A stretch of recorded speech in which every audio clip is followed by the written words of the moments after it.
Morning, everybody. My name is Representative Michael Howard, and I represent Richfield and Bloomington in the Minnesota House. Right now, Minnesotans with type 1 diabetes are asking questions that for many of us are difficult to comprehend. Should I buy groceries or buy my life-necessary insulin? What if I take a half dose today? Can I make it to my next paycheck? What if I lose my job and my health insurance? Will I lose my life as well? This is the reality for thousands of our friends, neighbors, and family members across our state. And we have the power to do something about it, and the solution continues to be right in front of us.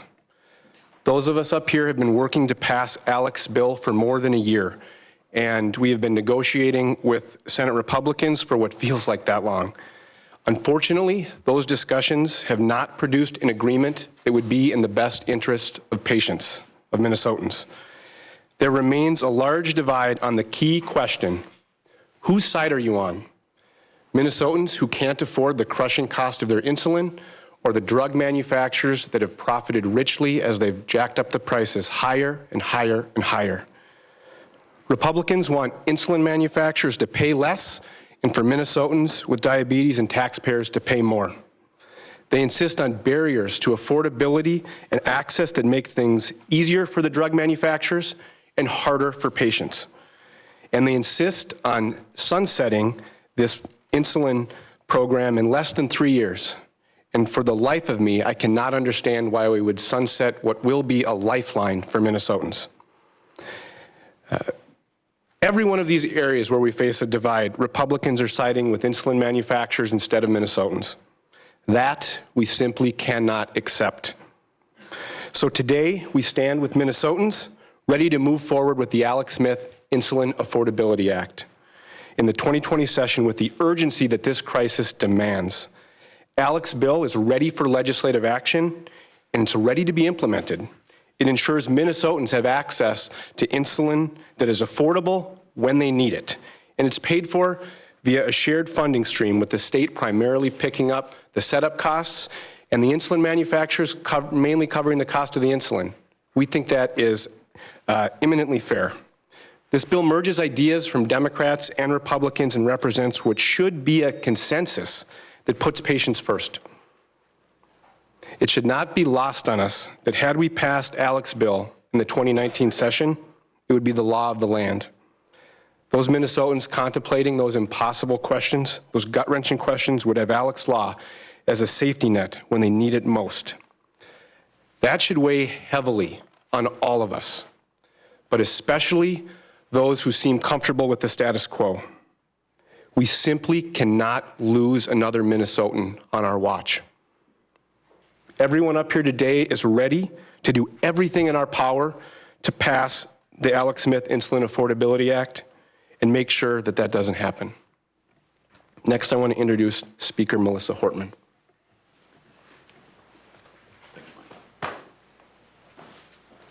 Well, as a mother, I couldn't be more frustrated.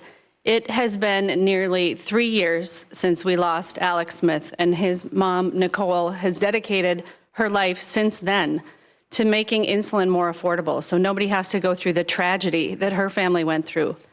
But then last summer, we lost Jesse.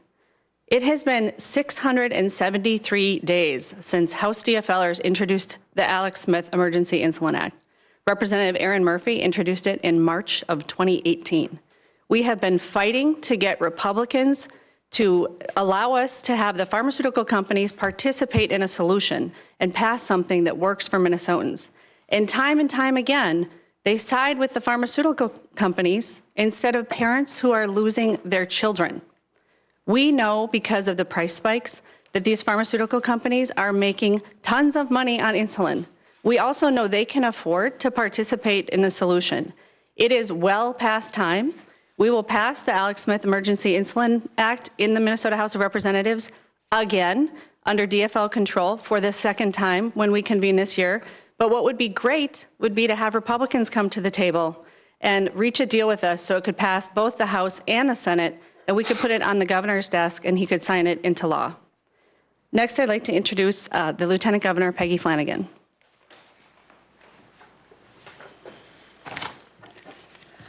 Good morning, everyone.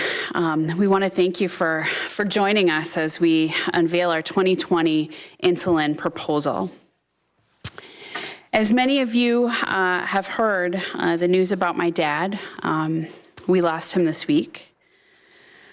I can't help but think of him when we talk about this issue because my dad had diabetes and needed insulin. I knew someone who was very close to me who was affected by this issue, and I know that there are so many of us in this room and across the state of Minnesota who do too. That is why this common sense legislation was created in partnership with Minnesotans who have bravely shared their struggles to afford insulin. This legislation is centered around patients. It creates a safety net to ensure Minnesotans can get the insulin they need at a price they can afford. This legislation takes the best ideas from the Democrat and Republican proposals and was written in partnership with advocates themselves, the ones who live with the consequences of not passing this legislation to address the cost of insulin every single day. This is a solution that can and should pass, because it is our responsibility as state leaders to ensure Minnesotans have access to the life-saving medications that they need. We have worked tirelessly to find a solution that everyone is willing to support, and we remain eager for a bipartisan path forward.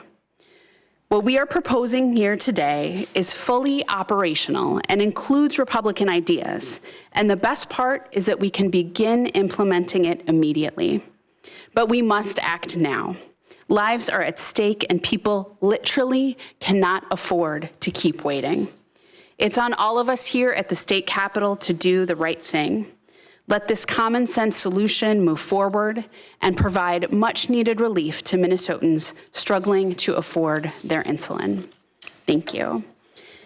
And now I would like to introduce an incredible advocate who I've had the pleasure of getting to know over the last few years, and that is Nicole Smith-Holt. Thank you. This is Alec.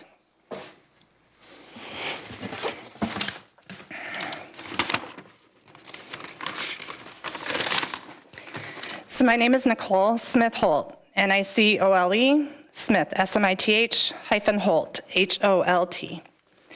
By now, I'm sure that most of you are familiar with my son, Alex Smith, and the story of his death.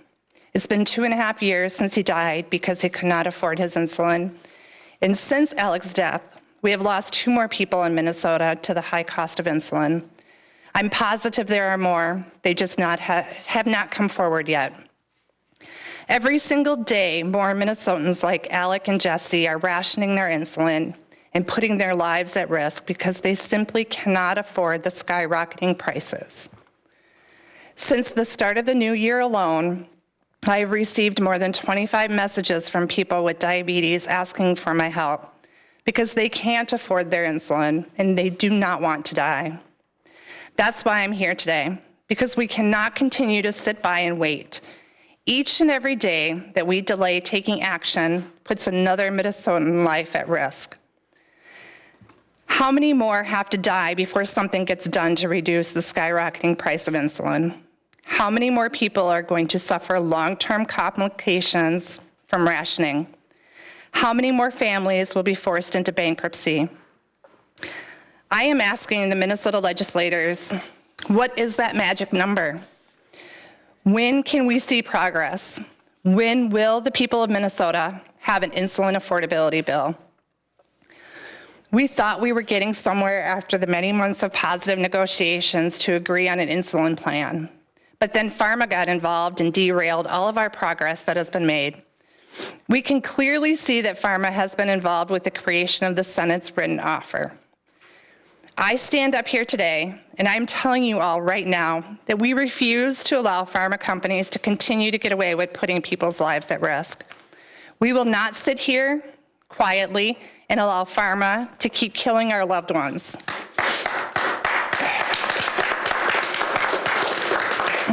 Our elected leaders need to put the lives of Minnesotans with diabetes ahead of the profits of pharma. Stop allowing their influence to guide you and start doing what is right. We need to act now to save lives, make insulin affordable and accessible, and hold the pharma companies accountable. I'm standing with the legislators who are standing with and working with the people of Minnesota to prevent more deaths. Thank you. Oh, Alexis is next. Hi, my name's Alexis Stanley, Alexis Stanley, Stanley. I'm 20 years old and I'm a junior at Concordia University in St. Paul. It's been 121 days since Governor Tim Walz called on the state legislature to reach a deal. It's been 105 days since I stood in solidarity with the governor pressing lawmakers to reach a compromise on insulin. How many testimonies am I going to have to give that start with the amount of days that have passed by since nothing has been done? In those 121 days, I've seen way too many posts on social media from diabetics about not being able to afford their insulin or start rationing. Type 1 diabetics should not have to resort to social media to get their life-sustaining medication. My insulin went up from $269 to $324 in the month of December for no reason. Nothing about it has changed. It's still the same tiny, life-saving vial it always has been. Think about the ones who are uninsured, struggling to afford their insulin, as it is already, having to deal with a $55 price increase. Growing up, I always knew there would be consequences for my actions. If I did something, I knew there would be impact somewhere, but it was because of me and something that I did. What I'm getting at is, I did nothing to get type 1 diabetes. No type 1 diabetic has. And yet we're paying for the actions of the greedy pharmaceutical companies and lawmakers. And me, along with the rest of the diabetes community, are facing the consequences for that. We are facing consequences for the lack of action by our lawmakers, and our lives are in their hands. The progressives in the House have reached out and talked to advocates. Most of them who are working towards affordable and accessible insulin know me because they've taken the time to talk and listen to advocates and allowed us to be a part of this process. They're taking so many steps in the right direction, but they can't do it without the help of the Republicans in the Senate. Diabetics can't keep waiting, and we need action now. And we're going to keep fighting until we have affordable, accessible insulin for all. And we need all of our elected leaders to stand with us. Thank you. And next up is Annette. Hi, I'm Annette Gentile, ANNETTEGENTILE. I have had type 1 diabetes for 32 years. I am on disability and I receive $1,200 a month. My insulin costs are over $900 a month. So I have to make a choice between my life-saving medicine or to live in a home with a roof over my head. I can't afford the roof over my head, food, and other necessities and buy insulin at the same time. There are times that I haven't bought food, I haven't bought gas. I would skip buying my heart, depression, and other medications that I need because I need to buy my insulin so I can live. I also have a 17-year-old son that I have to take care of. Because I can't afford the cost of my insulin, I have rationed and gone into DKA and was hospitalized at least twice. I used to be ashamed of my situation and I didn't tell anyone, not my family or any of my friends.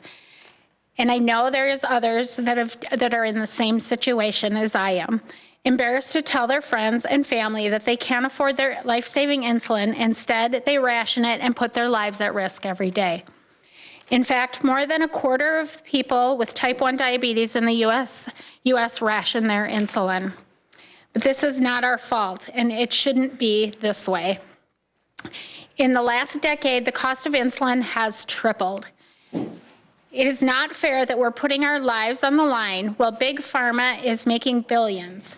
Time for our elected leaders to put our health and our lives ahead of pharmaceutical companies. We are getting hurt by these big pharmaceutical companies, and they, like I said, make billions. But we are not backing down. We are going to keep fighting for affordable and accessible insulin for all. Thank you. The next speaker is Jet Lowy.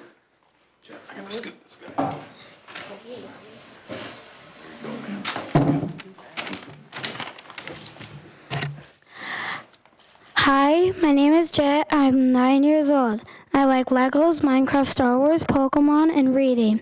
I've had diabetes for almost 3 years. I take insulin every day. I am worried about what will happen to me when I become an adult and need to pay for my own insulin because I know it's so expensive. I don't want to become like Alec or Jesse. So I'm asking our elected leaders to pass Alec's bill and protect kids like me with type 1 diabetes. Thank you.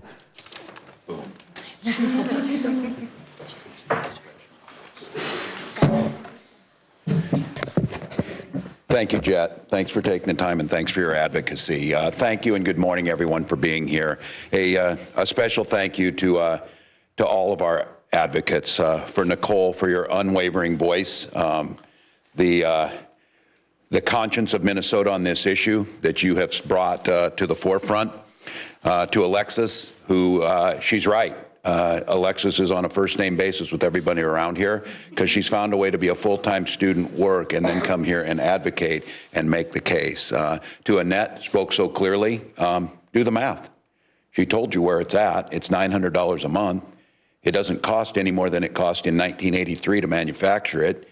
Wages certainly haven't gone up at the companies that make it at the same pace as the costs have gone up. And we know last year that the three major manufacturers had revenues in excess of $80 billion.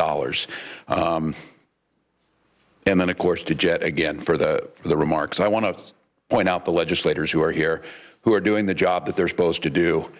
A problem came up, a market failure in our society. Folks who rolled up their sleeves and have worked at this. Mike Howard has been a relentless champion of this and an expert in the details of what it takes to actually make this work. It's one thing to say we need a solution. It's another to actually offer one that can be implemented and that works. So I want to thank Mike for that. Representative Liebling, who has been a champion on all of our issues across healthcare and continues to remind us that this is the first of the decisions that we're going to have to make around affordability of health care. And it's going to let people come down on where they're at. And you've heard the advocates say there's a pretty stark difference here on why this bill is being held up. To Senator Wickland, thank you for your work continuing to advocate for what's right. And to the Speaker of the House for ushering this through. And to be very clear, passing a piece of legislation that, had it got done, could have been signed into law. You heard the numbers. Insulin has tripled, and in this case, Alexis talked about it, a $50 increase.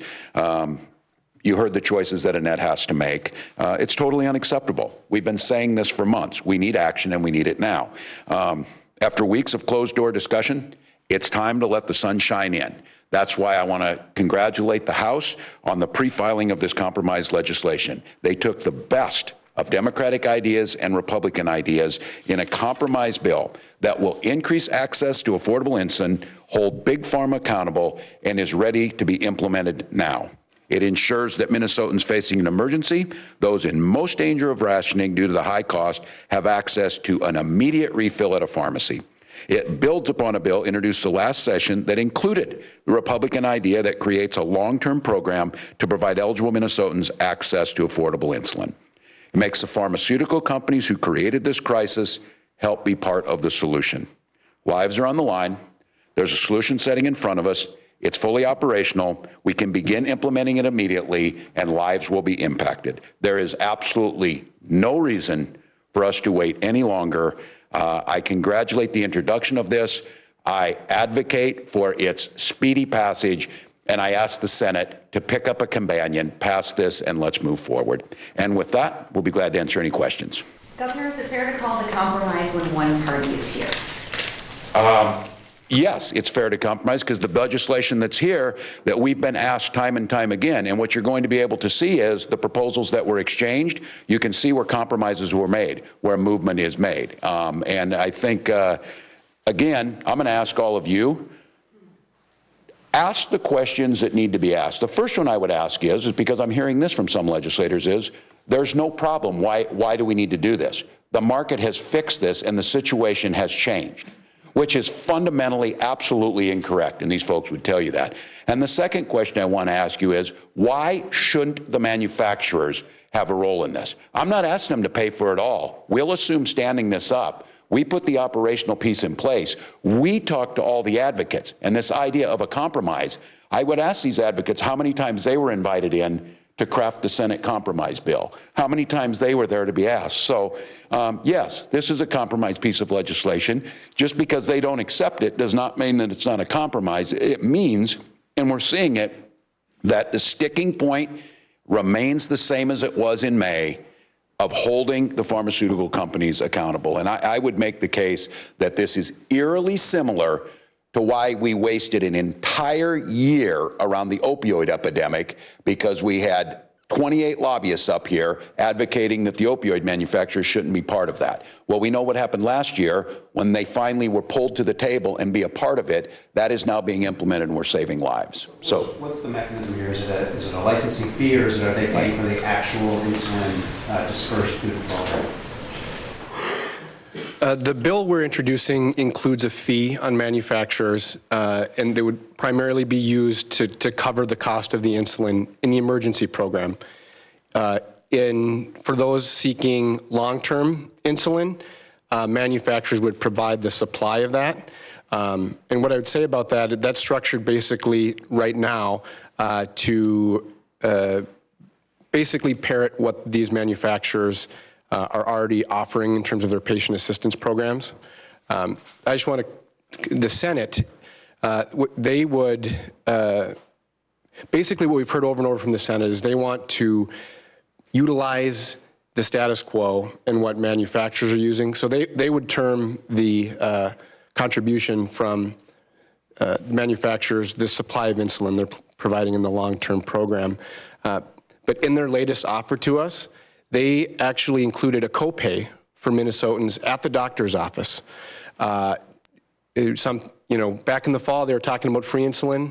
That's gone from their proposal. They're now expecting patients to pay a copay at the doctor's office to receive their insulin. And in doing so, they would prefer a long-term program that is less of a benefit to Minnesotans than the existing pharmaceutical company programs. So they'd be creating a program that nobody in their right mind would want to utilize.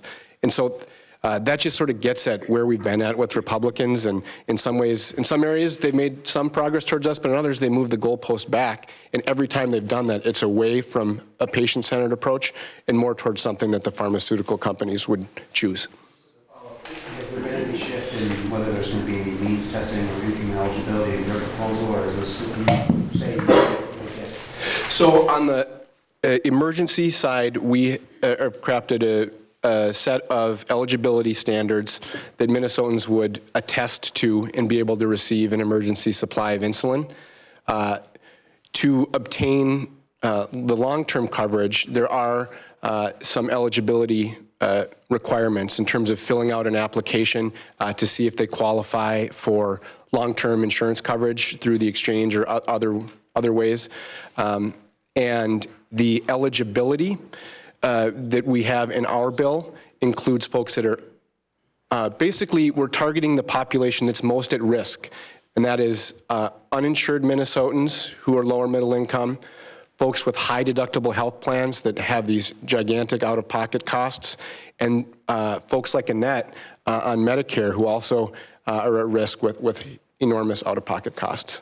Mr. Representative, what's the dollar amount that you are asking pharmaceutical companies to kick in, not only in terms of the fee, okay, for the emergency, but the value, as it were, of the free insulin that they would provide? Have you computed that at all? Well, the insulin, just your last question, it costs the insulin manufacturers about $6 or $7 to create the insulin. So we know that piece of it. We are doing estimates to see, what utilization might be. So we don't know exactly what the fee would assess. We are asking about $1 million from the state in setup costs. Are the costs for the pharmaceutical companies going to be in the tens of millions, or did you have any idea of order of magnitude? I just throw it out. The bill that we introduced estimated in the fall around, $10 million. Just on that point, I want to highlight a gap for the folks that think this is punitive or this is too much of an ask from the pharmaceutical companies. As Governor Walz mentioned, there are three insulin manufacturers that control the entire global supply of insulin, essentially. Those three companies had $80 billion in revenue in the last 12 months. Let me repeat that, $80 billion. So we are asking slivers of a sliver for them to help solve a solution that they a problem that they created, and we think that's eminently fair. In May, you were talking $2 to $3 million program cost, I thought. Maybe per manufacturer. Majority Leader Gazelka has suggested that there are elements that you agree on already and that maybe you should begin by passing those. Without the pay for, they don't work. Well, Representative Howard's a real expert on this, but why would we pass a partial solution? Then they would say that the problem is taken care of. I mean, it makes no sense for us to agree to an incomplete solution. I think in the Minnesota Senate that's led by Republicans, they need to free up their members who are willing to work with us and willing to put Minnesotans and patients first. Senator Abler, Senator Jensen participated in the bipartisan working group this summer. They were making considerable progress. And since, leadership came in and put Senator Pratt and Senator Benson at the helm, we have been moving backwards. Is this something that you're anticipating putting on fast track and as soon as you're back next 2 weeks? What's the Absolutely. plan? So something you should pass off the House floor in February, or what's the I can't give you the exact timeline. It depends on how many times we convene and how many committee meetings we can shove into that first week. It has to go through 4 committees to make sure that it gets the proper process, but this is something that's already been considered in the Minnesota House of Representatives.